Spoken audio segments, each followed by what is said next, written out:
Na nossa aula de hoje, nós vamos começar a falar sobre genética mendeliana.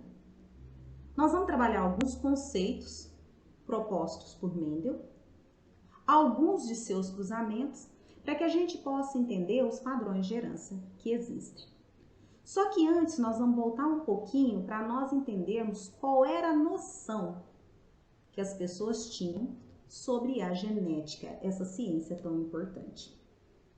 Ao longo de toda a história registrada, as pessoas ao redor do mundo, elas compreendiam que semelhantes geram semelhantes.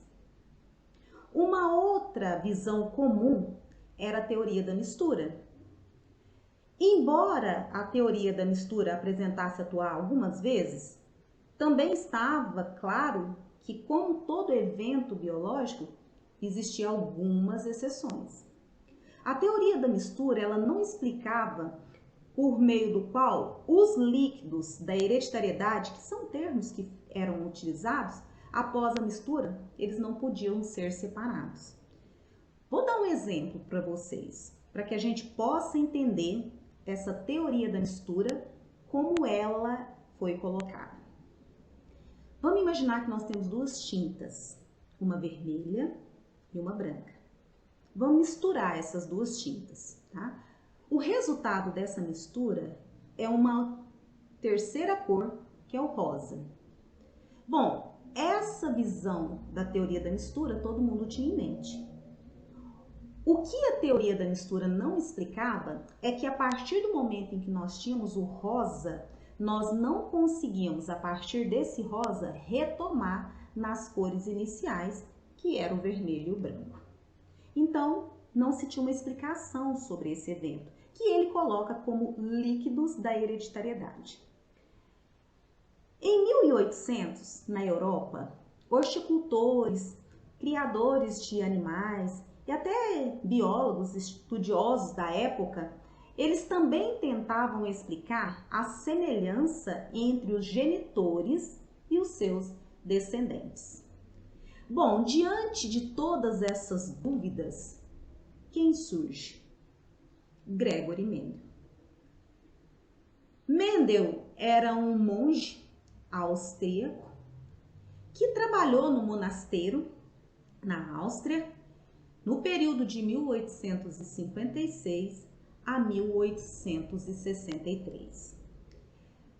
O padrão que hoje chamamos de herança autossômica foi descoberto no século XIX, por esse monge, Gregory Mendel, considerado o pai da genética. Como eu disse para vocês, no monastério, ele começou um programa de pesquisa de hibridação de plantas. Na ocasião, ele escolheu um material para realizar os seus trabalhos. Essa escolha desse material foi baseada em quê? Deveria ser um material adequado para que ele pudesse trabalhar. Com esse material, ele usou a análise matemática, e aí a gente entende a importância dos trabalhos de Mendel, para as outras ciências, Com esse material que ele escolheu para desenvolver os seus trabalhos, ele coletou uma grande quantidade de dados, o que é muito importante, porque uma grande quantidade de dados pode te favorecer para que você tenha dados matemáticos. Ele programou seus experimentos cuidadosamente e testou as previsões da hipótese de uma nova rodada dos seus experimentos. Ou seja, ele repetiu os seus experimentos. Mas que material era esse que Mendel escolheu? Todo mundo que já ouviu falar de genética sabe que Mendel trabalhou com ervilhas, ou seja, Pisum sativum. Quais são as características e o motivo pelo qual Mendel escolheu, além dos citados anteriores, para trabalhar com a ervilha? Esse material estava para ele disponível lá no monastério. As ervilhas, elas têm diversas características, diversas formas, Não só em relação às cores, mas ao tamanho, ao tipo de vagem, a forma dessas vagens, né? Então, era um material que, em termos de características variantes, ele apresentava várias características variantes. Uma outra característica é que essa planta, ela tem a capacidade de autofecundação e polinização cruzada. Nós vamos observar que, além disso, era uma planta barata, de fácil acesso, para que Mendel pudesse obter, uma planta que ocupava um espaço, né, um pequeno espaço, e o tempo de geração dessa planta era curto. Mendel poderia repetir esses experimentos porque o ciclo de vida da cultura é um ciclo de vida curto. E, além disso, produz uma grande descendência. Mas quais são as características que essa planta tem que faz com que ela seja tão importante? Se nós olharmos aqui, essa planta é considerada, né, uma planta completa. Por quê? Porque a sua flor, ela possui tanto o gameta masculino quanto o gameta feminino na mesma planta. É essa característica que faz com que ela possa fazer autofecundação e também nos permitir fazer polinização cruzada. As análises, então, elas foram baseadas na herança monogênica, ou seja, todas as características que Mendel trabalhou, que ele avaliou, que ele testou, elas estavam envolvidas com um único gene, ou seja, era uma herança monogênica. Essa planta, por apresentar essa característica, fez com que Mendel pudesse fazer diversos cruzamentos diferentes. Por exemplo, ele poderia pegar a flor e usar essa flor como macho. De que maneira? Usando o seu sistema reprodutor masculino. E a outra planta, ele simplesmente retirava a parte masculina dessa planta para que ela fosse usada como fêmea. Dessa maneira, ele fazia o quê? Fazia a remoção das anteras e polinizava essa planta que está sendo usada como fêmea com o pólen dessa daqui que está sendo usada como macho. Dessa maneira, ele podia fazer a polinização cruzada. Ou simplesmente, se ele deixasse essa planta no campo, ela simplesmente por apresentar o gameta masculino e o gameta feminino na mesma planta, ela podia fazer a autopolinização. Então, nesse sentido, a planta, né, ela tinha essa característica que para Mendel era uma característica altamente favorável. Um dos primeiros experimentos que Mendel fez foi avaliando a cor da flor de ervilha. Para a cor da flor, essa característica, Mendel tinha variação. Tinha plantas com flores roxas e plantas com flores brancas. Quando Mendel cruzou plantas com flores roxas com plantas com flores brancas, ele obteve na primeira geração desse cruzamento todos os indivíduos com plantas de cor da flor roxa. Quando deixa esse material no campo, automaticamente faz a autopolinização e a segunda geração desse cruzamento, Mendel observou que a cor branca que antes não tinha aparecido nessa primeira geração, ela reaparece na segunda geração, porém numa proporção menor. Ou seja, ele tem 3 indivíduos com flores roxas para um indivíduo com flores brancas. Bom, então qual a explicação que Mendel dá para esse resultado que ele observou nesse cruzamento? Ele diz o seguinte: os fatores que controlam os traços atuam como partículas, ao invés de líquidos, e que tais partículas não se misturam em conjunto, mas são transmitidas intactas de uma geração para outra. Esse termo partícula que Mendel utilizou nos seus primeiros experimentos para explicar né, os resultados que ele teve, hoje nós temos esse termo muito bem definido. Quando Mendel usa o termo partícula, isso se refere aos genes no DNA. O que são genes? Genes é um segmento no DNA composto por regiões que são transcritas e uma sequência regulatória, que essa sequência regulatória ela vai tornar essa transcrição possível. Então, Mendel já começa a explicar, né, alguns eventos que ele observa durante os seus cruzamentos. Mendel propôs que cada planta de ervilha ela apresenta duas cópias do gene, que codifica a cor, que é a característica que ele analisou. E em cada uma das suas células, né? E essas células que vão apresentar esse gene, elas são chamadas de células somáticas. O que vem a ser célula somática? Célula somática é aquela célula que apresenta o conjunto completo de cromossomos característicos daquela espécie. Quando a planta forma as células sexuais ou células gaméticas, né, e aí nós temos o gameta feminino e o gameta masculino, apenas uma cópia do gene entra nessas células reprodutivas. E a essa cópia do gene que entra nessa célula reprodutiva, nós chamamos essa estrutura, essa cópia, de alelo. Então, por definição, alelo é uma das diferentes formas que o gene pode assumir em um único local, tá? Na junção, então, do gameta feminino com o gameta masculino, forma novamente o gene. Por quê? Porque quando ocorre essa junção, nós temos o conjunto completo do cromossomo característico daquela espécie e novamente nós retornamos o aparecimento do gene nessa célula somática.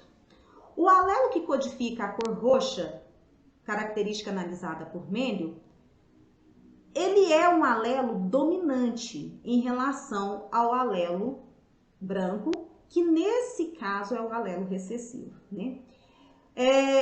Mendel, quando ele trabalhou com os seus cruzamentos, o interessante é que ele visualizou, né, e teve em mente primeiro o conceito de recessivo, né, para depois ter o conceito de dominante. Mendel chama de recessivo aquela característica que na geração F1 ela não aparece. Mendel diz que essa característica ela está em recesso, por isso o termo recessivo. Bom, se existe uma característica que está em recesso, aquela característica que está se manifestando, ela é como? Ela é dominante. Então, nós temos aí um conceito proposto por Mendel, que é o conceito de dominante e recessivo. Alelo dominante é aquele alelo em que ele vai se manifestar quando na presença do gene, né, é aquela característica que se manifesta. Devo lembrar para vocês que todas as características que Mendel trabalhou eram características de dominância completa. O que significa isso? Quando nós temos um gene onde um desses alelos ele se manifesta e a sua manifestação impede que o outro gene se manifesta, nesse evento nós temos o que nós chamamos de dominância completa. E Mendel, todas as características que ele trabalhou foi dominância completa. A parte da genética, ela é baseada na variação hereditária. Diferença entre os indivíduos. Que diferenças? Por exemplo, que nós observamos cor do olho, tamanho, manifestação de uma doença, comportamento, formas, a própria característica cor da flor que Mendel trabalhou. Nós vamos observar que indivíduos que apresentam essas características, né, nós chamamos essas características, essas formas, né, de variantes. Em qualquer caso de variação, uma etapa é decidir se essa variação observada ela é hereditária. Nesse caso, nós vamos saber o número de genes envolvidos e como são transmitidos ao longo dessa geração. Quando nós fazemos esse estudo, nós estamos estudando o padrão de herança. A primeira questão é se a característica variante ela se apresenta ou não nas gerações futuras, porque nós precisamos saber se ela é uma característica que passa geração após geração. E além disso, em que proporções ela ocorre?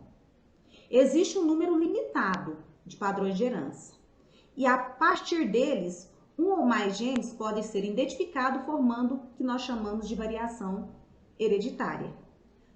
Os estudos subsequentes, eles vão enfocar na natureza molecular desses genes envolvidos, né? E aí, quando nós falamos de natureza molecular, aí nós temos estudos mais avançados, né? Que eu penso que Mendel sequer imaginou que nós teríamos.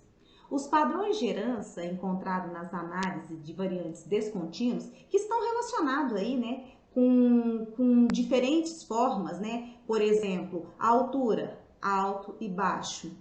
Cor da flor, roxo e branco, né? E essas variações que nós temos, né? Elas precisam existir para que a gente possa fazer o estudo dos padrões de herança, né? Só é possível estudar genética a partir do momento em que existe variação.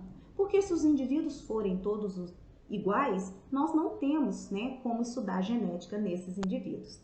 Em muitos casos, essa variação ela é herdada e pode ser explicada pela diferença em um único gene. Analisando o conceito de dominância e recessividade, vamos avaliar o cruzamento que Mendel fez com a característica cor da flor. É convenção na genética nós usarmos as letras do alfabeto para identificar os genes e alelos de um determinado cruzamento. Nós utilizamos a letra maiúscula para identificar o alelo dominante e, consequentemente, a letra minúscula para identificar o alelo recessivo. Então, para a característica cor da flor, nós vamos verificar que o alelo errão, ele vai determinar planta com cor roxa. E o seu recessivo, planta com cor branca, tá? Mendel, nos seus experimentos, ele era muito criterioso. Ele sempre partia de indivíduos que ele chamava de indivíduos puros. O que Mendel chamava de indivíduos puros? Indivíduos puros, para Mendel, eram aqueles indivíduos em que os seus alelos eram iguais. O que Mendel chamava de indivíduos puros, hoje nós chamamos de homozigoto, tá? Se Mendel chamava indivíduos com o mesmo alelo de puros, e quando eles tinham alelos diferentes? Mendel chamava de impuros. Hoje nós chamamos o indivíduo impuro, denominado por Mendel, de heterozigoto, tá? Só que aqui nós temos uma diferença, porque esses dois indivíduos aqui são indivíduos puros, tá? Qual a diferença entre eles? Nós temos aqui um indivíduo puro, dominante, e aqui um indivíduo puro, recessivo. Uma das grandes sugestões que Mendel fazia nos seus experimentos era que se nós estivéssemos analisando padrão de herança, nós deveríamos partir de indivíduos puros. E foi assim que ele fez todos os seus experimentos. Então aqui ele cruzou uma planta com flor roxa com uma planta com flor branca. Bom, então para não ficar muito solto, vamos dar sexo para essas plantas, né? Eu vou chamar essa planta aqui de feminina, tá? E vou chamar essa planta aqui de masculina, nesse cruzamento que nós estamos avaliando essa característica, a cor da flor, tá? Só que para nós fazermos isso, que é o que Mendel fez, né? Primeiro nós precisamos encontrar para cada um desses indivíduos os gametas que eles produzem. tá? Nós vamos entender, quando nós estivermos falando de divisão celular, como esses gametas se formam, tá? Nesse primeiro momento aqui, eu preciso que vocês entendam que para a formação desses gametas, esses alelos aqui, eles precisam se separarem. Então, nós vamos fazer o cruzamento do Mendel usando o que nós chamamos de quadrado de Punnett, que é o que é mais comum para a grande maioria das pessoas. Então, vamos lá. Utilizando o quadrado de Punnett, nós vamos fazer o seguinte. Nessa linha aqui, na horizontal, nós vamos colocar os alelos desse gene, que são formados, né, quando são formados os gametas dessa espécie. Quais são os alelos que esse gene ele produz? Olha só, ele é o errão-errão. Que tipo de alelo que ele vai produzir? Errão e errão. Bom, então nós achamos os alelos da mãe. Vamos achar agora os alelos do gene do pai, tá? Quais são os alelos que ele produz? Errinho e errinho, tá? Então, o que nós fizemos nesse primeiro momento aqui? Nós separamos os alelos do gene. Dessa maneira, nós encontramos os gametas que são produzidos por esse gene e por esse gene aqui, tá? Mas isso aqui é o primeiro passo que nós temos que fazer, tá? O que nós vamos fazer agora para achar os indivíduos resultantes desse cruzamento? Agora nós vamos fazer o seguinte, nós vamos pegar o alelo da mãe e juntar com o alelo do pai, né? O que é isso? Fusão de gameta. Nós vamos pegar o gameta masculino e nós vamos juntar com o gameta feminino para que a gente tenha, então, o indivíduo resultante desse cruzamento. Vamos lá. O alelo da mãe com o alelo do pai, que resultado que nós vamos ter? Errão, errinho, tá? Errão, errinho é o mesmo que errinho, errão. Só que na genética, nós adotamos como convenção usar sempre o alelo dominante do gene primeiro. Ou seja, a letra maiúscula. Para que isso? Para a gente padronizar, né, a escrita de como que esses alelos eles se juntam para formar o gene, tá ok? Bom, esse aqui então é o primeiro indivíduo resultado dessa fusão de gameta. O segundo, nós vamos pegar de novo o alelo da mãe e juntar com o alelo do pai. O que isso vai dar? Errão, errinho. O terceiro, a mesma coisa. O quarto, a mesma coisa, tá? Dessa maneira, nós encontramos aqui os indivíduos resultantes desse cruzamento. Existe uma outra forma de nós fazermos isso? Existe, né? Muitas pessoas já devem ter visto, né, que nós podemos fazer da seguinte maneira. Se nós não quisermos fazer o quadrado de Punnett, nós podemos simplesmente achar esses indivíduos aqui. De que maneira? Nós vamos pegar o primeiro alelo do gene da mãe e nós vamos juntar com o primeiro alelo do gene do pai. O que isso dá? Vai dar isso daqui. Nós vamos pegar agora o primeiro alelo do gene da mãe e juntar com o segundo do pai. O que nós vamos achar? Esse segundo indivíduo. Só que se nós fizermos isso para esse primeiro alelo do gene da mãe, nós temos que fazer isso para o segundo alelo do gene da mãe. Então, como que nós vamos fazer então? Nós vamos pegar o segundo alelo do gene da mãe e juntar com o primeiro do pai. Dá esse resultado aqui. E nós vamos pegar o segundo alelo do gene da mãe com o segundo do pai e dar esse resultado. Dessa mesma forma aqui, você acha o que nós achamos nesse quadrado de Punnett, tá? Bom, isso daqui é o que foi verificado. Só que nós precisamos achar aqui qual é a proporção que nós estamos vendo como resultado desse cruzamento. A proporção daquilo que nós estamos visualizando é o que nós chamamos de proporção fenotípica, que foi uma denominação que foi dada por Mendel, né? Quando nós analisamos a proporção fenotípica desse cruzamento, nós vamos observar que nós temos 4 indivíduos roxos desses 4 resultados que nós temos aqui.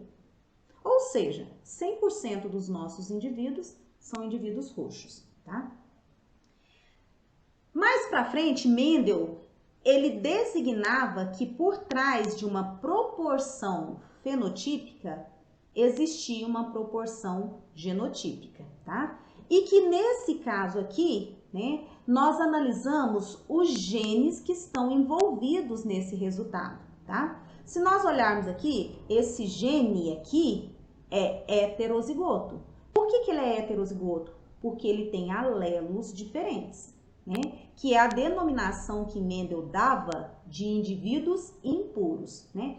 Esse segundo também. Em termos de genes, quantos genes nós temos aqui? Nós temos 4 genes R1, para 4 indivíduos encontrados nesse cruzamento.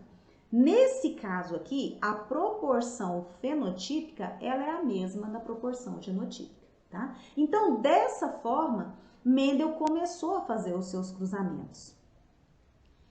Bom,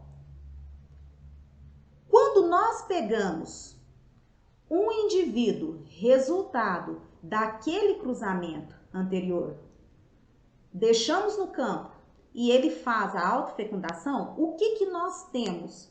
Porque foi isso que Mendel fez. Ele cruzou flor roxa com flor branca e ele observou 100% da descendência em indivíduos roxos. Ele deixou que esse material se autofecundasse e ele verificou o quê? Bom, então vamos ver aqui o que Mendel verificou. De novo, nós vamos fazer o seguinte, nós vamos designar quem é macho, quem é fêmea nesse cruzamento. Ah, faz diferença? Não faz, mas só para nós, né, darmos nomes para os genes que estão envolvidos aqui. Então, nós vamos chamar isso aqui de fêmea e esse aqui de macho. E, de novo, nós vamos achar os alelos que são produzidos por esse gene. Primeiro, o da fêmea, vamos colocar aqui. Nesse gene heterozigoto, que tipo de alelos que nós vamos ver sendo produzidos aqui? R1 e R. Para o pai, a mesma coisa, R1, R. Qual é o resultado, né, da fusão desses gametas aqui? Bom, primeiro vai ser esse R1 da mãe com esse R1 do pai, R1, R1. Esse R da mãe com esse R do pai, lembrando, R1, R. Por quê? Porque nós colocamos sempre o alelo dominante primeiro para padronizar, tá? O terceiro indivíduo, R1, R. E o quarto, R, R. Bom, então aqui nós achamos os indivíduos descendentes dessa geração. Como que nós poderíamos fazer? Da outra forma que eu ensinei para vocês. Nós vamos pegar o alelo do gene da mãe com o primeiro do pai. Aqui o resultado. O primeiro alelo do gene da mãe com o segundo do pai, é esse o resultado. Se nós fizemos para o primeiro alelo, nós vamos fazer para o segundo alelo do gene da mãe, fazer a mesma coisa. Olha só, nós temos esse terceiro indivíduo. Olha só, nós temos esse quarto indivíduo, tá? Agora nós vamos analisar o que nós estamos vendo, visualizando desse resultado. Se nós analisarmos aqui, nós temos aqui 3 indivíduos roxos para um indivíduo branco. Mendel não conseguia diferenciar esse indivíduo desse indivíduo aqui. Esse indivíduo desse indivíduo. A única característica que ele via era a cor. E o que ele estava visualizando? Indivíduo roxo, tá? Nesse sentido, ele determinava a proporção fenotípica, tá?